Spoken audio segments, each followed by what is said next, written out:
Seigneur notre Dieu, nous entrons dans ta parole.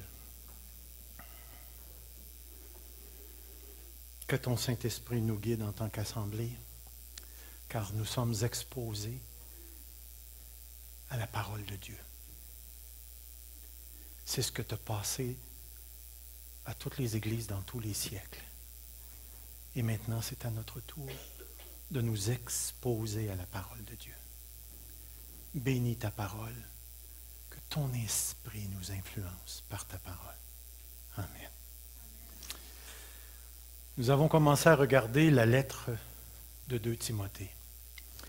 La semaine passée, nous avons eu une introduction. On n'a pas fait un grand chemin. On est allé voir la première partie du verset qui disait « Est-ce que ça marche? Ça ne marche pas? » Je ne suis pas... On ne sait pas pourquoi ça ne marche pas.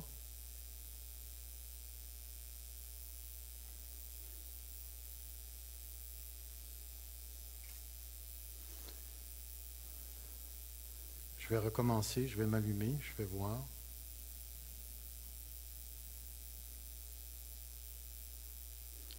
Il y a des petites choses que j'aurais aimé vous montrer, mais si ça ne fonctionne pas, je ne perdrai pas mon temps. Je vais tout simplement continuer. La semaine passée, nous avons regardé la première partie du premier verset qui dit « Paul, apôtre de Jésus-Christ, par la volonté de Dieu ». Et nous nous sommes arrêtés sur l'idée de la volonté de Dieu. Et si vous vous rappelez, on a parlé de la volonté décrétive de Dieu, on a parlé de la volonté prescriptive de Dieu qui décrit tout ce que Dieu veut qu'on fasse dans l'Écriture. Et aujourd'hui, on va regarder quelque chose de très, très intéressant que vous avez tous fait au moins une fois dans votre vie.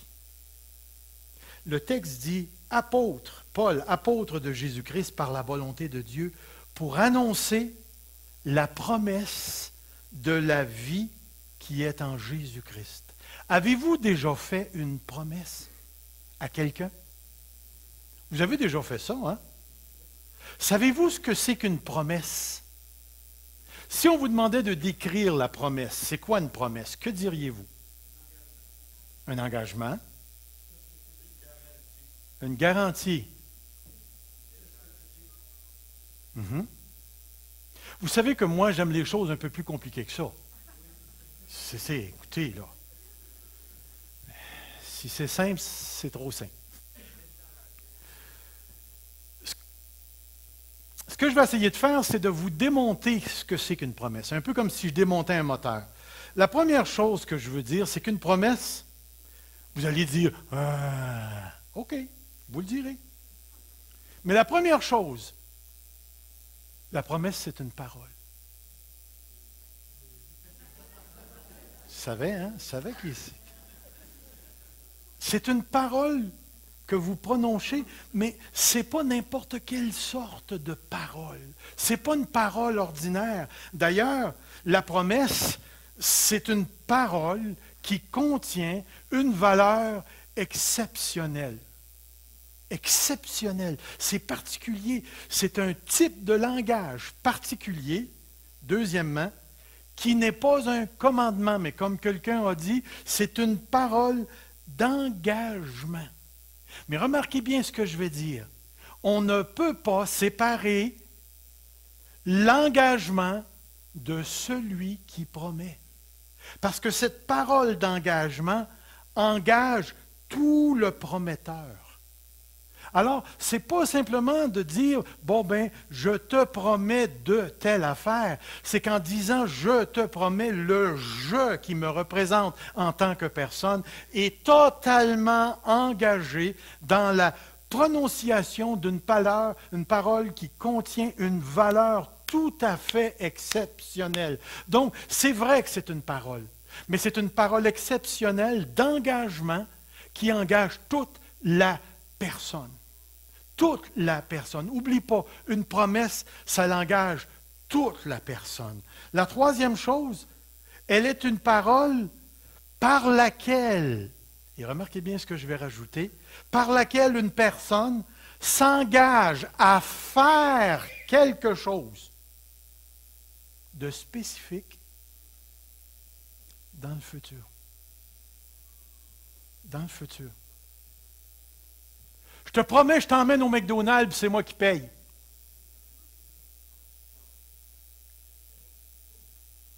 Est-ce que c'est futur? Est-ce que c'est une parole? Est-ce que ça engage ma personne? Est-ce que ça produit une action spécifique? C'est sérieux une promesse. C'est sérieux une promesse. Et une quatrième chose, c'est une parole d'engagement à faire quelque chose dans le futur de spécifique. Remarquez bien ce que je vais dire, le dernier bout de la phrase, qui engendre de l'espoir chez l'autre. Donc, on apprend ceci. Une promesse ne se fait jamais seule.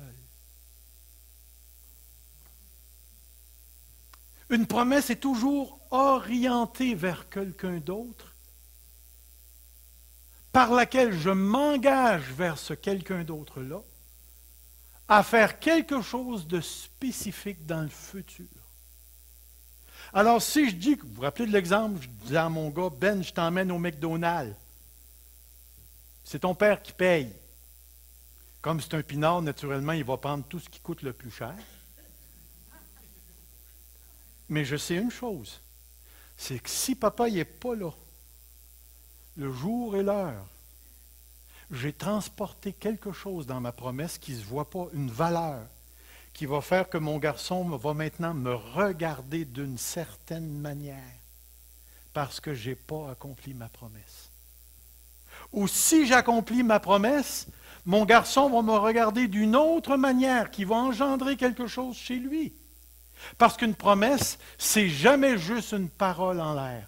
C'est l'engagement d'une personne à faire quelque chose de spécifique dans le futur qui engendre de l'espoir chez l'autre. C'est pourquoi une promesse, c'est quelque chose d'extrêmement sérieux. D'extrêmement sérieux.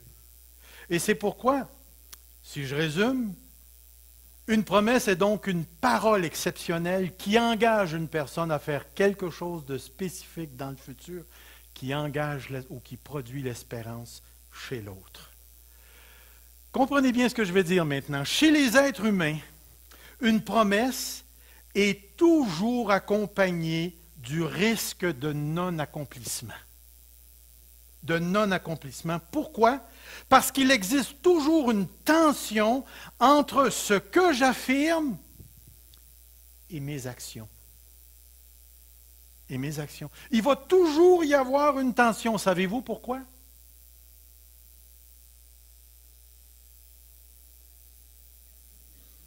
Parce que je peux mourir. Admettons, je te dis, je te rencontre au restaurant dans 2 heures, je vais être là tapant. Je te le jure. En embarquant dans mon char, je me fais frapper par un éclair. Paf! Capote.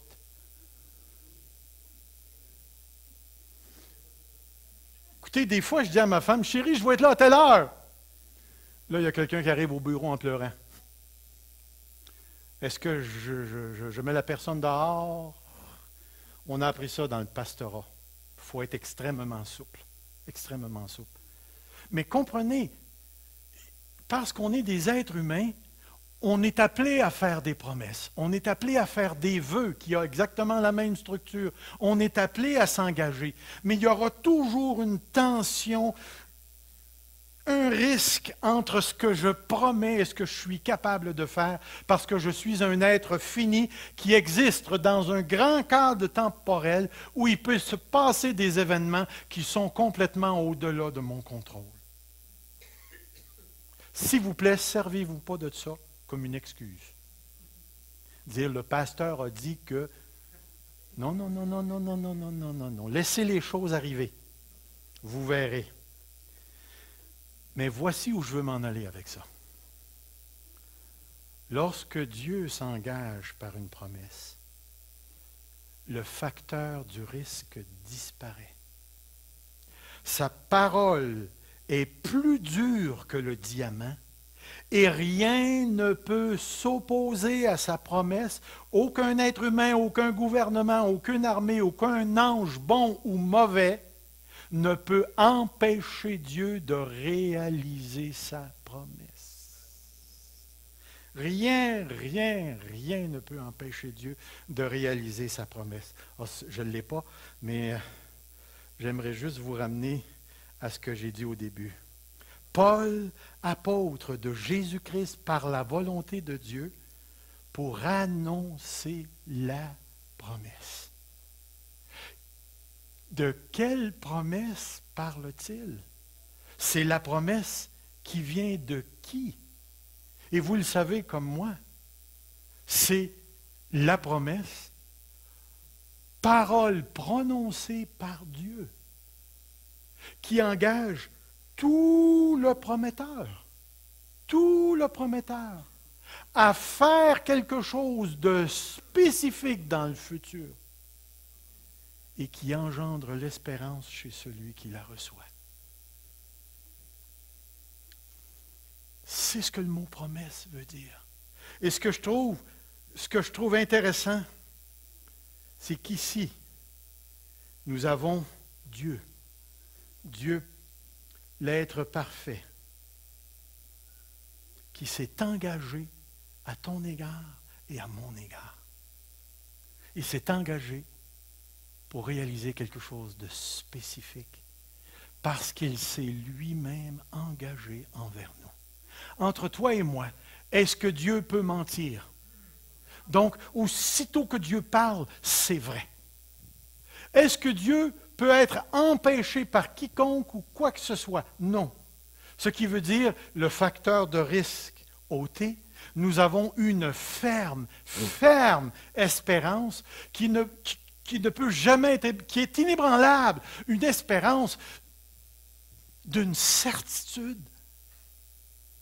Écoutez, même les obligations du gouvernement du Canada ne sont pas sûres comme la promesse de Dieu. Ne sont pas sûres. Parce qu'il peut arriver un jour où il n'y en aura plus de Canada. Mais lorsque Dieu s'approche de toi, voyez-vous, ça fait plus de 35 ans que je suis sauvé. Jamais Dieu ne m'a donné une occasion de mettre en doute la promesse qu'il m'a faite. Puis la parole de Dieu dans Hébreux chapitre 6 nous dit la certitude de cette promesse-là repose sur deux choses. Il repose sur la promesse qu'il a faite de bénir toutes les nations qui a conduit dans la lignée jusqu'à Jésus-Christ. Et par Jésus-Christ qui s'étend à toutes les nations et à des personnes spécifiques dans toutes les nations. Dans toutes les nations. Ce que notre Seigneur Jésus a réalisé à la croix, ce qu'on a vu dans le repas du Seigneur, c'est la promesse de la vie éternelle. Mais notre Dieu s'est engagé par une autre chose qu'on appelle un serment. Je le jure. Puis la parole de Dieu nous dit, ne pouvant jurer par un plus grand que lui, Dieu s'est engagé par deux choses, la promesse et le serment. De sorte que la personne de Dieu est totalement engagée. Vous rappelez-vous lorsque Dieu a parlé à Abraham, puis il lui a demandé de couper une bête en deux, puis d'allumer le feu, puis ainsi de suite, puis Dieu a passé au travers comme ça. Mais je ne sais pas si vous savez ce que ça représentait, mais ça représentait que c'était pour arriver à celui qui était pour briser sa promesse. On te coupe en deux, puis on te brûle, puis ainsi de suite. Puis Dieu s'est engagé par ce qui était le plus marquant à cette époque-là, la vie. Alors notre Dieu nous a promis quelque chose d'extraordinaire, puis ce qu'il nous a promis, c'est pas n'importe quoi. Ce qu'il nous a promis, c'est la vie éternelle. La plupart d'entre nous, lorsque nous pensons à la vie éternelle, nous sommes habitués à penser en termes de temps. La vie éternelle, ça veut dire que ça dure tout le temps. Mais pensez-vous que c'est juste ça, la vie éternelle? Seriez-vous prêt à vivre dans le corps que vous avez présentement éternellement? Je vous comprends, si vous aviez un corps comme le mien, vous n'auriez pas de misère à répondre. Mais tout ce que je veux vous dire, c'est que si c'est ça, la vie éternelle, moi, j'en veux pas. J'en veux pas. Ce que je veux, c'est les nouveaux cieux, la nouvelle terre. Ce que je veux, c'est la résurrection du corps. Je veux connaître cette société où tout le mal est éradiqué. Il n'y en a plus pantoute. Où il n'y a plus une personne qui pense mal dans le royaume de Dieu. Où il n'y a plus une personne qui pêche sous une forme ou sous une autre. Je veux connaître cette société habitée par Dieu lui-même, où chaque brin d'herbe, chaque pomme va goûter ce que c'est supposé de goûter sans le péché. Où toute la création va finalement respirer la liberté du salut de Dieu. Ce que je veux, ce n'est pas juste une vie qui dure tout le temps. C'est une vie qui est sans corruption, qui est sans faiblesse et qui est sans mortalité. C'est ça la vie éternelle qui nous a été promise. Et je trouve ça extraordinaire parce qu'aujourd'hui, je reconnais que Dieu n'a fait aucune promesse pour la vie terrestre. Vous savez, selon certaines conceptions, on ne devrait jamais être malade. Alors que tous ceux qui sont malades s'en aillent. Il ne restera plus grand monde ici, hein? Une autre chose, c'est que d'après certains, on ne devrait jamais être pauvre. Alors, tous ceux qui ont des petits salaires, je vous demanderai de sortir. Et cette valeur, il ne restera plus personne pour prêcher.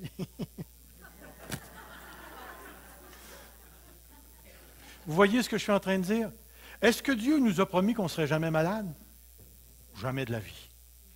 Est-ce que Dieu a promis qu'on ne mourrait pas? Non, Dieu n'a jamais promis ça. Est-ce que Dieu a promis qu'il nous garderait fidèles jusqu'à la fin? Ben oui, Dieu nous a promis ça. Ben oui.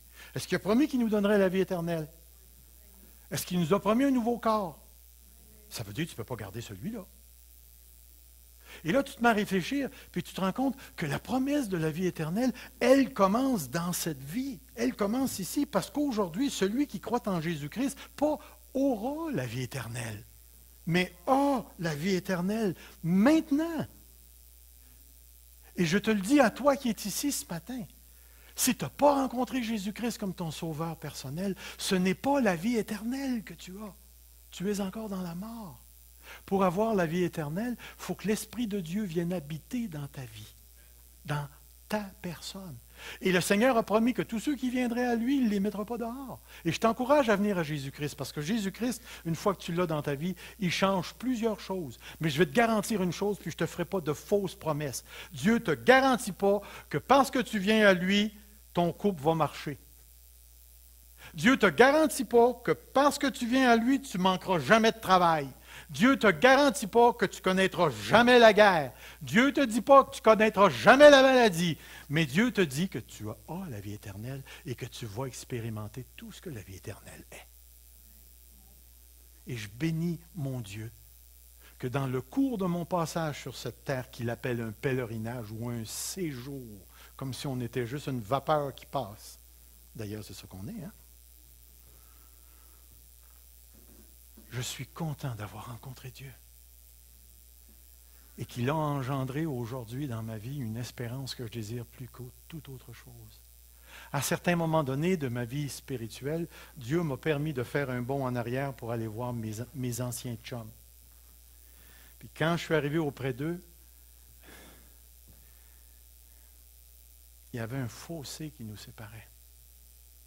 J'étais dans une autre vie, la vie éternelle. Eux étaient encore dans la mort. Et on pouvait lire par le langage et par les gestes que Dieu m'avait transformé. Et si vous avez été transformés, frères et sœurs, vous portez en vous cette promesse, l'engagement personnel de Dieu à ton égard. ne méprise pas. Ne t'inquiète pas. Dieu te tient. Et à un moment donné, peut-être qu'on se rendra jusqu'au bout, à la fin de la lettre, tu pourras dire comme Paul, j'ai combattu le bon combat, j'ai gardé le dépôt, j'ai gardé la foi. Maintenant la couronne, la vie éternelle. Voyez-vous, la vie éternelle a comme deux dimensions. Elle a une dimension présente. Je le sais que j'ai la vie éternelle parce que Dieu habite en moi. Mais la vie éternelle transporte les promesses d'un futur certain.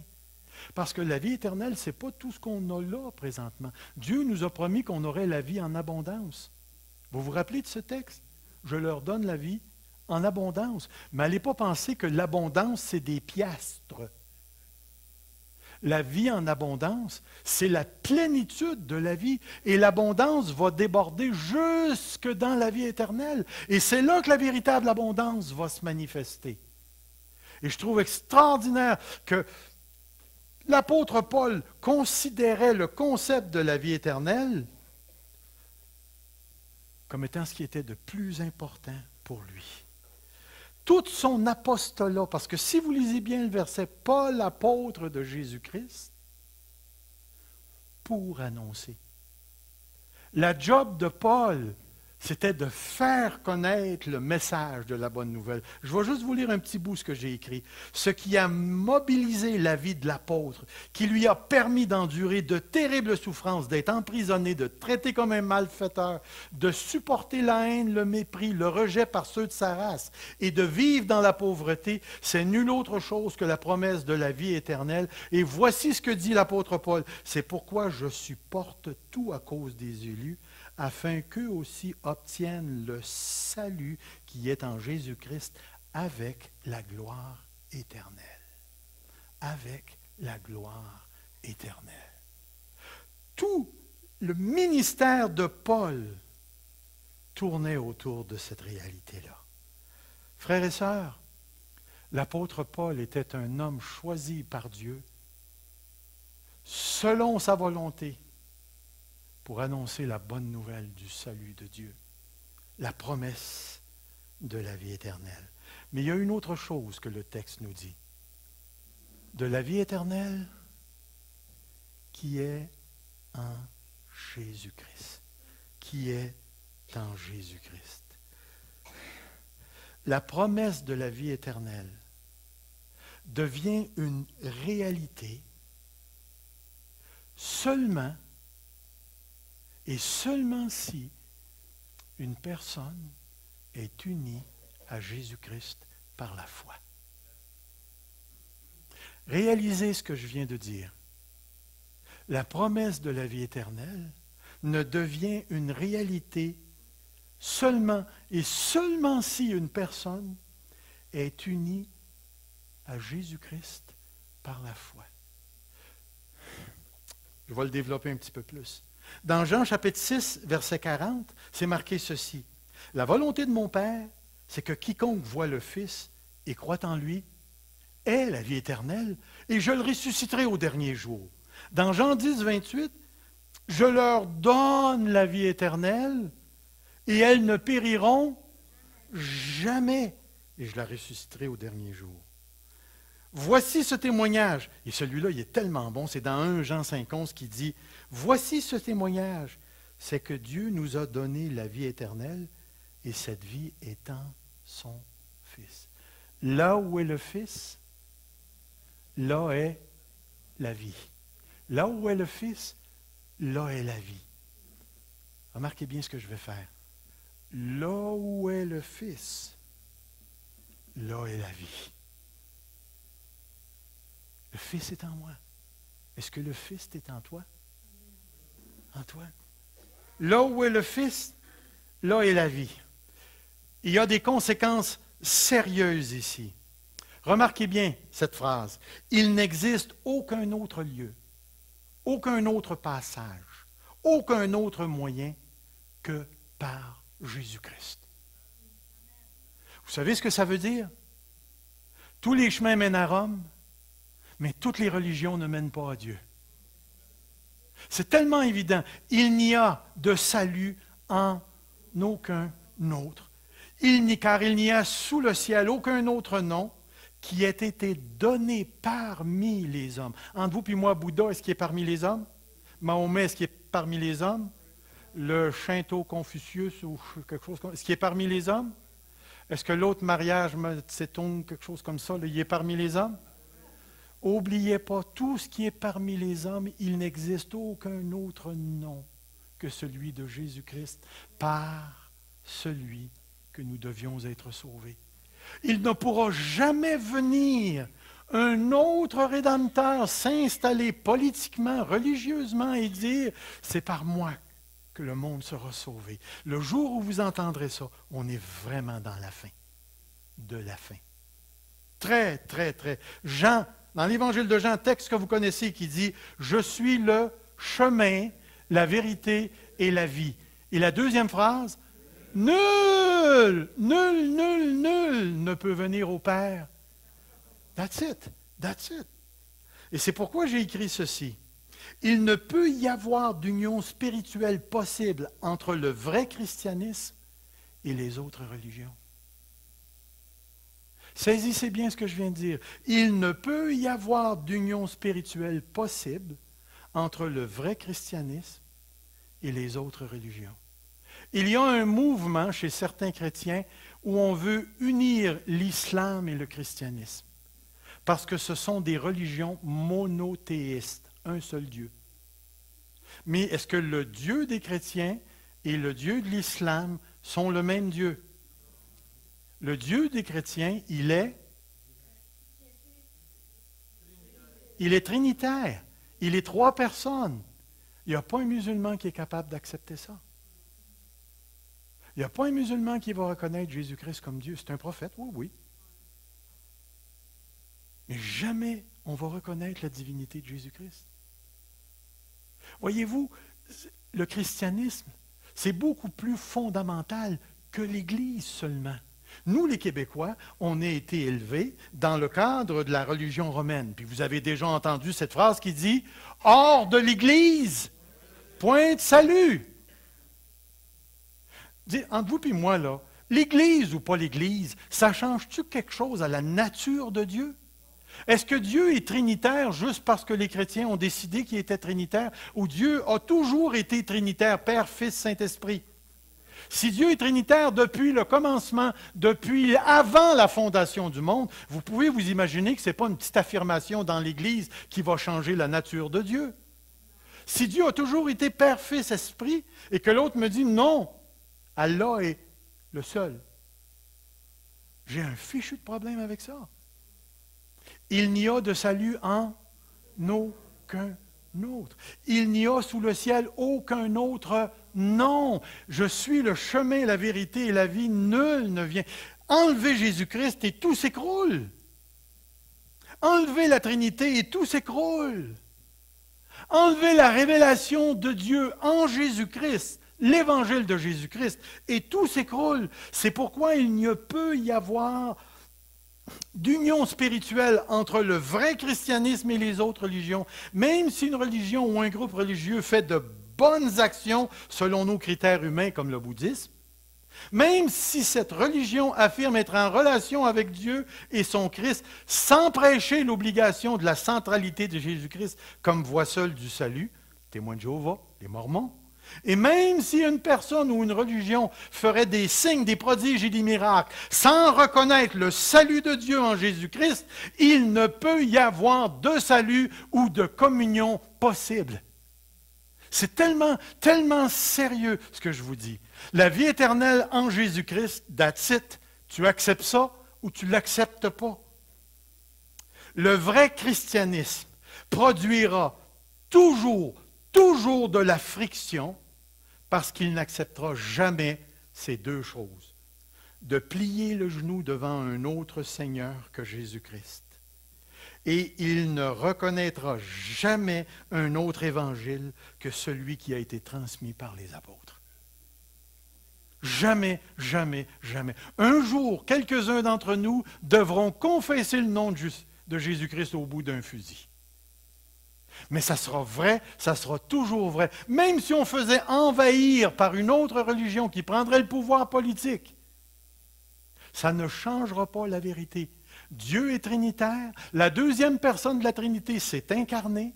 Il a pris une forme humaine. Il est monté sur la croix, payé pour nos péchés. Il est mort. Il est ressuscité au bout du troisième jour. Il est monté au ciel. Il nous a fait la promesse de la vie éternelle. C'est l'Évangile. Il n'y aura jamais d'autre évangile. Même si on nous droguerait, on nous soumettait à des pressions psychologiques, narcotiques même, l'évangile de Dieu ne changera jamais. Comprenez bien à quel point c'est sérieux. L'apôtre Paul, devant les Galatiens, nous donne ce texte. « Je m'étonne que vous détourniez si promptement de celui qui vous a appelé par la grâce de Christ, pour passer à un autre évangile. Non qu'il n'y ait un autre évangile, mais il y a des gens qui vous troublent et qui veulent altérer l'évangile de Jésus-Christ. Mais si nous-mêmes, si un ange annonçait un évangile s'écartant de celui qui vous a été prêché, qu'il soit anathème. Nous l'avons dit précédemment, je le répète à cette heure, si quelqu'un vous annonce un évangile s'écartant de celui que vous avez reçu, qu'il soit anathème. » C'est tellement sérieux la question de l'Évangile. Et c'est pourquoi la plupart des pasteurs au Québec sont assidus à étudier la parole de Dieu. Parce qu'on ne veut pas apporter à l'assemblée de Dieu, on ne veut pas apporter au peuple de Dieu un autre évangile, un véritable évangile qui devient le critère pour juger de tout ce qu'il y a autour de nous. C'est tellement important que la vie éternelle en dépend. Le Seigneur Dieu nous a envoyé l'apôtre Paul, comme il a envoyé les 12, qui sont allés dans le monde de l'époque apporter l'évangile de Jésus-Christ. Leur message a tellement été important qu'il a été déposé en livre. Et Dieu voulait tellement pas qu'on l'oublie qu'on a plus que 5000 manuscrits, puis même, c'est rendu beaucoup plus élevé que ça, de manuscrits du Nouveau Testament. C'est la pièce littéraire de l'Antiquité la plus reconnue. Dieu a vraiment laissé sa marque. Toute l'Église de Dieu s'est structurée autour de cette vérité-là, de la vérité de l'Évangile. Frères et sœurs, tout s'est structuré autour de ça. Toute l'histoire de l'Église, toute l'histoire des diverses congrégations ont été structurées autour de ça. Que pouvons-nous dire à ce point-ci? La volonté décrétive de Dieu, ces décrets que Dieu a fait avant la fondation du monde, que le salut s'accomplirait en Jésus-Christ et que nous avons reçu la grâce de Christ avant la fondation du monde. Cette volonté décrétive est centrée sur la personne et l'œuvre de Jésus-Christ. Tout s'organise autour de cette volonté. L'appel de Paul, la foi de Timothée, la promesse de la vie éternelle. Notre assemblée, notre Église est organisée autour de cette volonté. Nos vies, chacun d'entre nous, sont organisées en raison de cette volonté décrétive de Dieu. C'est pourquoi aujourd'hui, il faut croire que celui qui a fait la promesse ne ment pas. Il ne peut pas mentir. Et c'est pourquoi chacun d'entre nous, il nous reste une seule chose à faire. Lui faire confiance. Lui faire confiance. Jusqu'à ce que le Seigneur revienne. Si tu es dans la famille de Dieu, que tu es né de nouveau, et que Dieu a fait son habitation dans ton cœur, et que tu portes en toi cette promesse du Père, que tu hériteras, alors il faut que tu marches avec lui. Et de marcher avec Dieu, c'est envers et contre tous ceux qui ne veulent pas de l'Évangile. Mais c'est aussi sur cette terre, dans tes circonstances, où Dieu veut que ta vie s'organise autour de cela. Plusieurs d'entre nous, ça fait des années que nous sommes dans la foi. Moi, ça fait 36, 37 ans à peu près que je suis dans la foi. Il y en a qui sont plus vieux que moi. plus vieux que moi dans la foi. J'aimerais vous poser cette question. Pourquoi est-ce que vous êtes encore là? Est-ce que de marcher avec Jésus-Christ, ça vous a rendu plus riche? Avez-vous des plus beaux rides parce que vous êtes en Jésus-Christ? Pourquoi? Parce que Dieu nous a demandé de persévérer. Mais pourquoi tu persévères?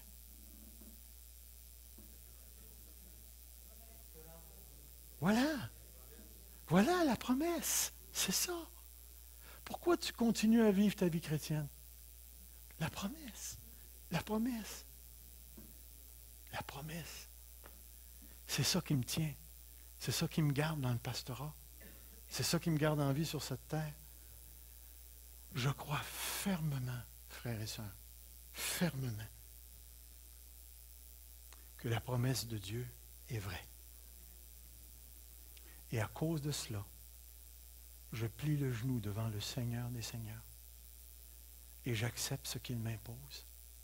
Et si un jour il me demande de donner ma vie pour l'Évangile, qu'il me donne le courage de rester fidèle jusqu'au bout. Et si jamais il choisit de venir me chercher par un autre moyen, je sais que je ne serai pas perdant. Quitter cette terre, c'est entrer dans la gloire. Alors, d'une manière ou d'une autre, si je reste ici, je suis encore le porteur du dépôt que Dieu a dit. Et si jamais mon temps arrive, j'ai la certitude de cette promesse que Dieu a donnée. Soyez pas déçus, même si la vie est plate. Ça vous a déjà arrivé de vous ennuyer, de trouver la vie plate? Puis ça se peut qu'elle soit plate encore pour un certain nombre d'années. Abandonne pas. J'aime une petite phrase en anglais qui dit « Don't give up ». Abandonne pas. Abandonne pas. Celui qui nous tient est plus grand que celui qui est dans le monde. Seigneur Jésus, ce matin, je confirme que j'ai la vie éternelle, que mes frères et mes sœurs ont la vie éternelle. Je confirme que ta parole est vraie. J'ai ton Saint-Esprit à l'intérieur de moi qui témoigne à mon esprit que je suis un enfant de Dieu. Et je ne suis pas capable d'enlever ce témoignage. Et je ne veux pas l'enlever, Seigneur, parce qu'à cause de l'Esprit à l'intérieur de moi, je t'aime. Et je veux marcher dans tes voies, Seigneur. Sers-toi de ce tout petit verset, Seigneur.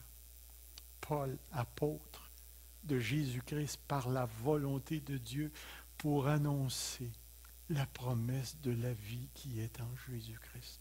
Un petit verset qui est surchargé de celui qui s'est engagé à faire quelque chose dans le futur de spécifique qui engendre dans ma vie, dans nos vies et dans l'Église l'espoir, l'espérance.